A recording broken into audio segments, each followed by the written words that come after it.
What is up, my friends? You are very welcome along to Thursday evening's Anfield Agenda News Roundup. I'm going to take you through the latest surrounding Liverpool Football Club and hope that you guys will let me know your thoughts in the comment section. We do appreciate the feedback, so please do let us know how you're feeling about Liverpool Football Club at the minute. Positive for the future, nervous about the weekend, we want to know about it, so do let us know. Drop a like on the video if you enjoy it, and of course we would love you to hit that subscribe button and help us on our journey towards 300,000 subscribers. It's almost within touching distance now, and we really do appreciate all of your support. I'm going to get straight into it because I have a fair bit to go through over the next few minutes. And we're going to start off with confirmation of the 4 possible opponents that Liverpool could face in the round of 16 in this season's Champions League. So if you're not aware, there is a draw taking place tomorrow at 11 a.m. at the UEFA headquarters that will sort out exactly who our opponents are. There is a potential 4 at the minute, and those 4 opponents are Paris Saint-Germain, Benfica, Monaco, or Brest. And thank you to everybody who joined us for the watch along last night, because we did a solid 30 minutes talking about Brest puns. So well done to everybody that helped us in that last night. It really did make the second half go a little bit quicker. So they're the 4 possible opponents for us, and that will be confirmed tomorrow. But Manchester City, well, they have 2 possible opponents for the playoff round, and it isn't looking very good. Their possible opponents, Real Madrid or Bayern Munich. So that's just to get into the round of 16, by the way. Liverpool already bypassed that by finishing top, in the top 8, really. And if we had have drawn last night, by the way, with PSV Eindhoven, PSV would have taken PSG's spot in there. So it would have been PSV, Benfica, Monaco and Brest. So maybe it would have been a little bit easier if we had have gotten the draw. But ultimately, I'd back Liverpool over 2 legs against any of those teams, particularly with a guarantee that the second leg will be at Anfield. Now, Jordan Henderson, the reason I bring him up is he is a subject of interest from AS Monaco, from Ajax, and of course Monaco are one of the teams that we could face in the Champions League round of 16. So Fabrizio Romano said permanent move almost agreed on contract until June 2026. Here we go soon. That though has had a bit of an update. The Telegraph in the Netherlands have said Ajax is blocking the transfer from Jordan Henderson to Monaco. They've told Monaco that they won't let him go.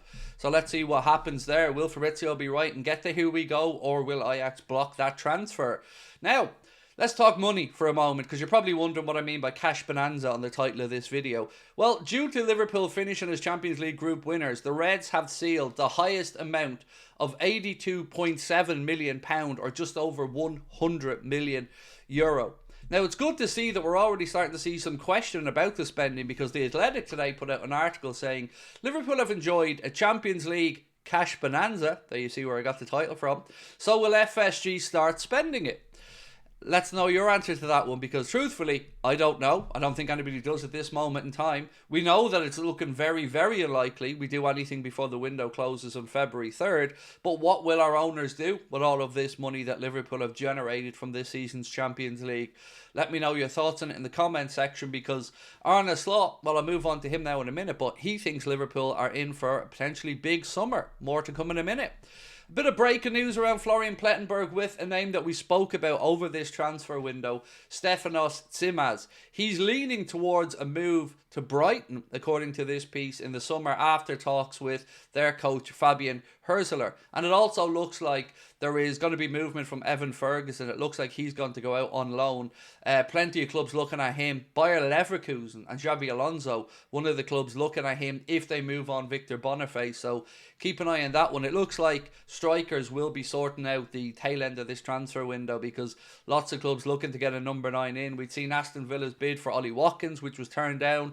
We've seen the fact that John Duran has already passed his medical, I believe, ahead of a move over to Saudi. So keep an eye on this space. Evan Ferguson, particularly from an Irish perspective, may be on his way over to Bayer Leverkusen. Now, Arne Slot, speaking about Liverpool's squad at the minute, and of course about the future, this is what he had to say on transfers. Now, I want to know your thoughts on this, because it's quite intriguing. He said, speaking to BBC Sport, in the background, we're working on strengthening the squad for the summer.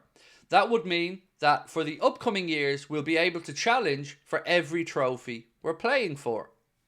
On the face of that, it looks like positive news.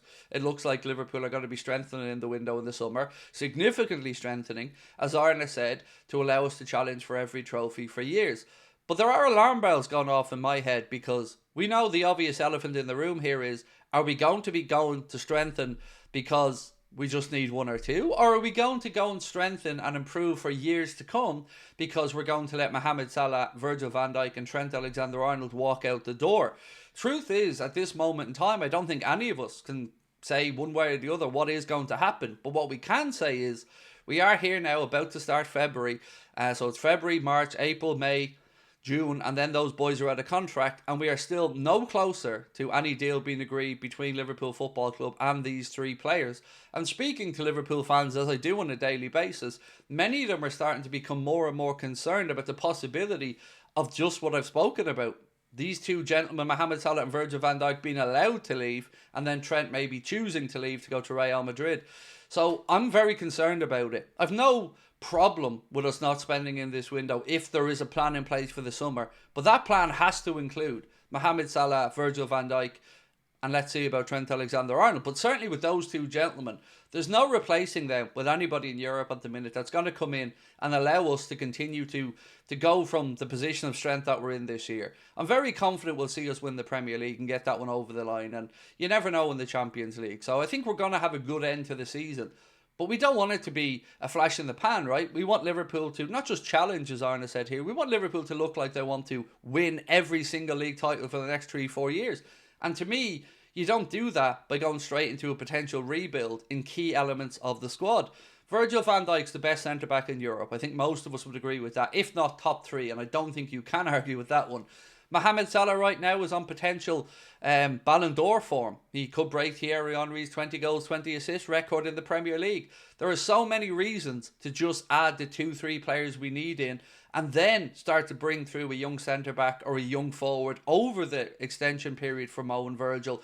That means we're better placed when these guys move on to have natural successors who are already used to the league, used to Arne Slot's methods, and of course used to their training on the pitch, used to working with the manager week in and week out, and used to the Premier League. So it's a bit less of a risk. That's my take on it all anyway. And as the weeks go by, I am becoming more and more concerned about the contract situation. But rest assured, there is money there, as has been pointed out by many people now. We have raised a lot of money from this season. Well, I don't know what route there is. Sorry. Raised a lot of money from this season's Champions League. And that will hopefully be put into the squad over the summer. But it better be to extend the players and to bring in players. Because remember, we've got loads of money that we haven't spent on squads that have already been trimmed to make the adjustment for Mohamed Salah, Virgil van Dijk and Trent. So this better be just bringing in 2-3 players. But I wonder how you're feeling about it, because I've had a mixed response from Liverpool fans on this one.